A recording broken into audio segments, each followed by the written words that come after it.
Alright, so we got the wall hung.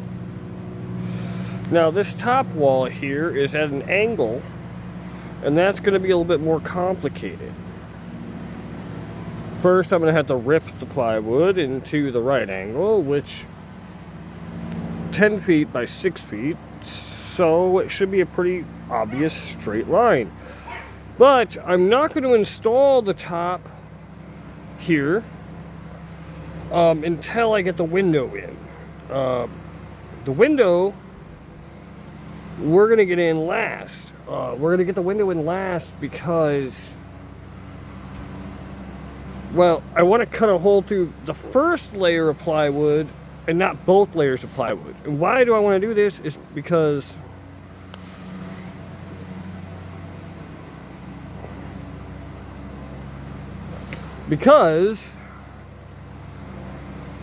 I have to put up a tarp on the inside of the shack because that's where my bed is. My bed is literally right on the other side of this wall here. So if I put up a tarp in a specific way, it'll catch the shavings from me cutting through the wall and not get it in my blankets and in my bed, which is a nightmare to keep clean, especially because I live outside. So we got the porch installed.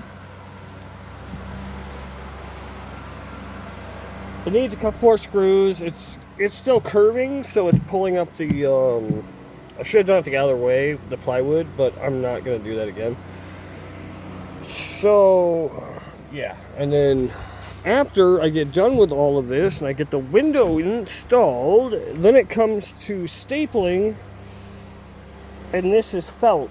So I'm going to felt the entirety of the shack. The felt should repel water.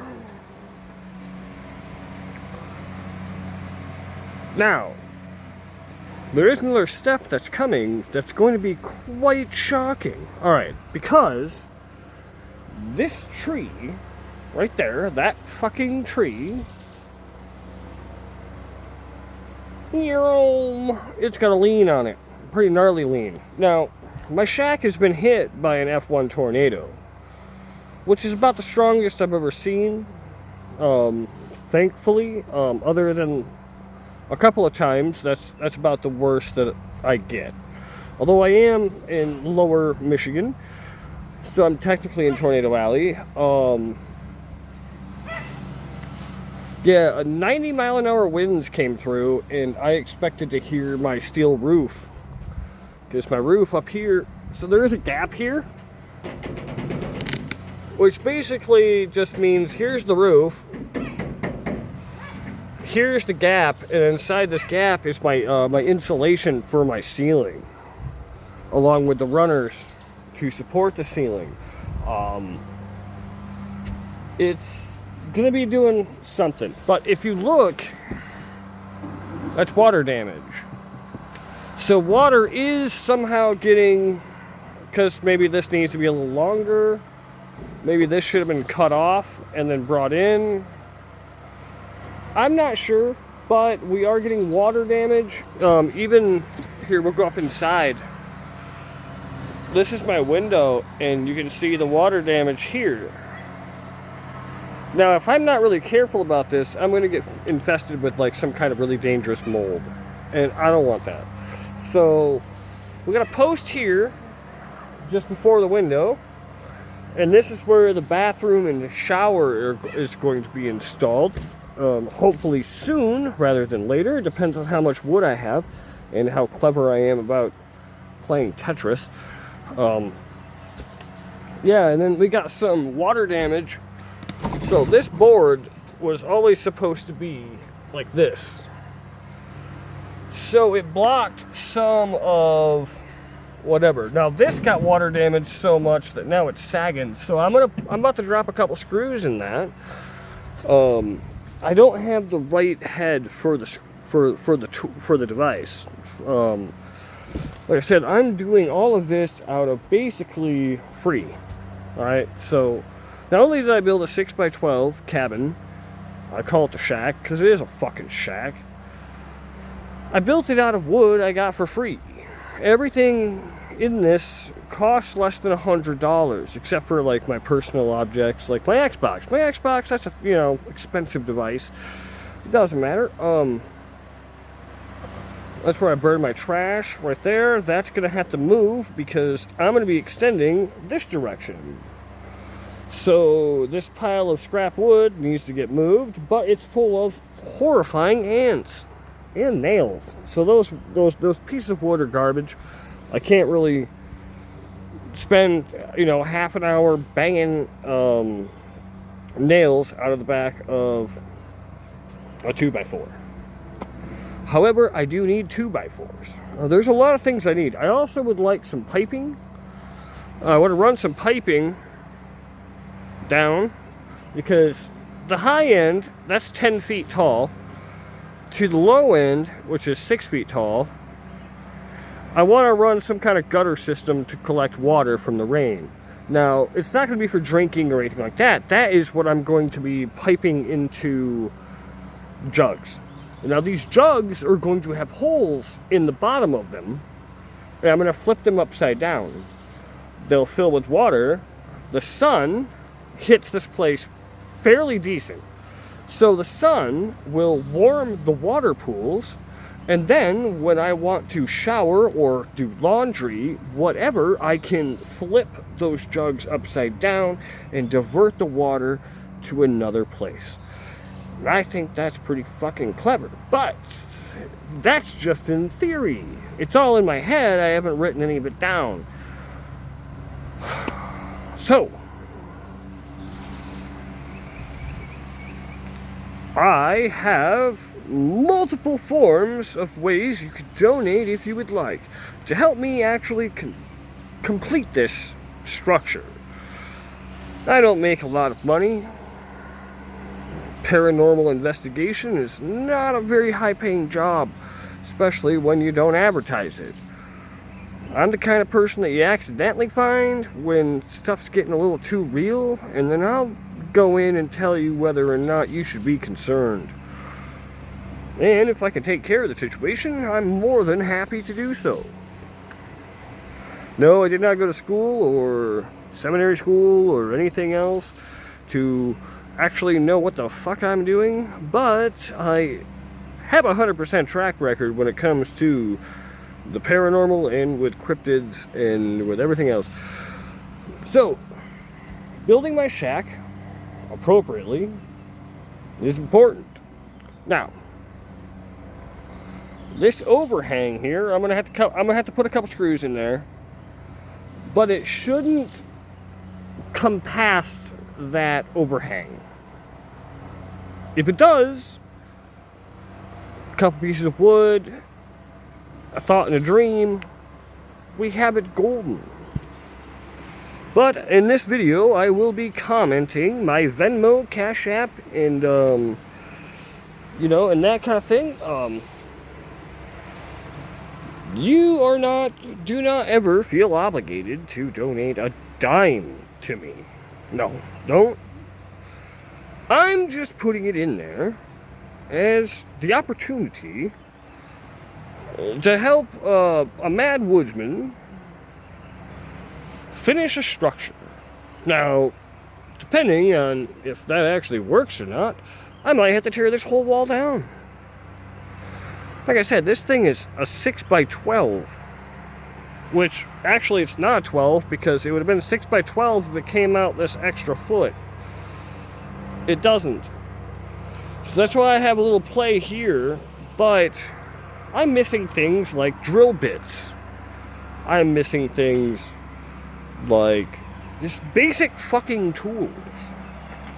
All the way up to actual drills and important tools that I just do not have the opportunity to easily and readily use.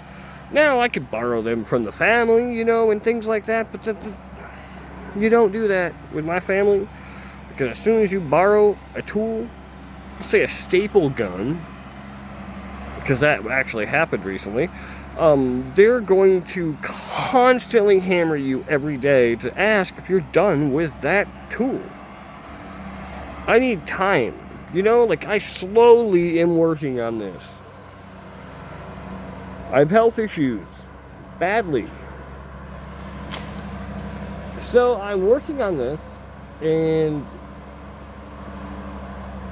I just need to make it so if a tree falls on me, I don't get crushed. So my solution is railroad ties. Those big hunks of wood that go underneath the railroad tracks, they're soaked in oil. They're basically invincible. They're huge. They're probably a 4 foot or 4 inch by 3 inch. They're just big, giant octagon or rectangles. It's kind of impressive, but we have access to a lot of them. And I'm thinking about creating here a pole, a centralized pole at the corner with a brace off both ends. That way, if this fucking gnarly tree, which is the only one that curbs at me, nope, this one, it's curbed right at me. And if we get hit with like another fucking 90-mile-an-hour tornado, that fucking thing could come down. And if it does, whatever's inside of here is crushed. I don't want that. My original plan was, and if, I don't know, maybe I'll make a GoFundMe. I don't know how to do any of that. So maybe I will, maybe I won't. I wanted to originally, see this hill right here? We have multiple hills and basins around here. I wanted to dig a hole and bury 2 steel shipment crates. Like the kind you see on like a cargo ship. They're around $1,000 to $3,000 a fucking piece, but I want to get 2 of them, and I want to weld them together with oxyacetylene, like, ooh, really just fucking run some hardcore beads across them motherfuckers. I would have to install ventilation, because I would need oxygen. I'm underground at this point, and I want to build it right over there, in between these 2 trees. Look at that, look at it. Underground, in the hill.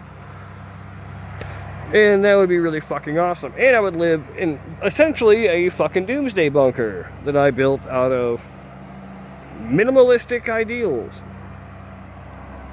The place I live in, Michigan, I'm not going to get hit directly with a nuclear weapon if the world goes to shit. We're just thinking hypothetically here.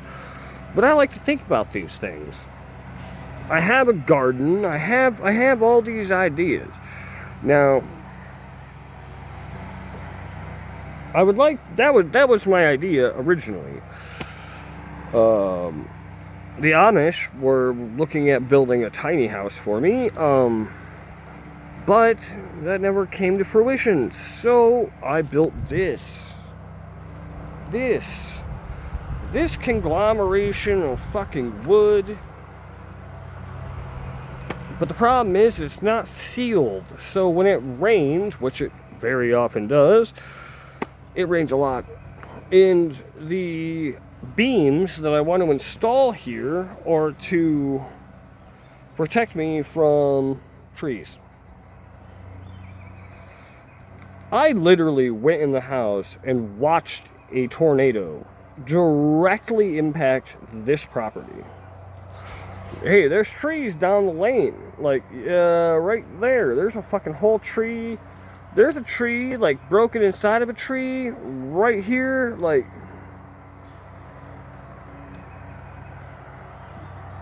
I want to make sure that if something falls on this structure, the structure will fail, but I'll survive. The Weens will survive. My cat will survive. That is the objective. Not to be invincible, but to be able to take the impact. So, I will pin my my Cash App and my PayPal. Or not PayPal. Do not send me anything on PayPal.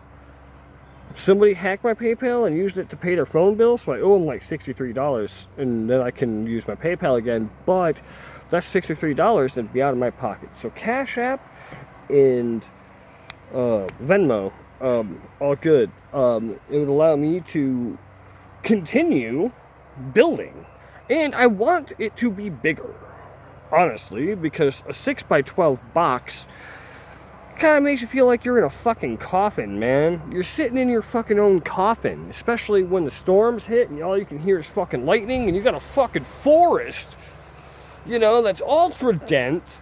Nobody can get through it. I don't give a fuck. And then, like, you know, we do have a couple of nice gnarly trees around the property that we haven't ripped out yet.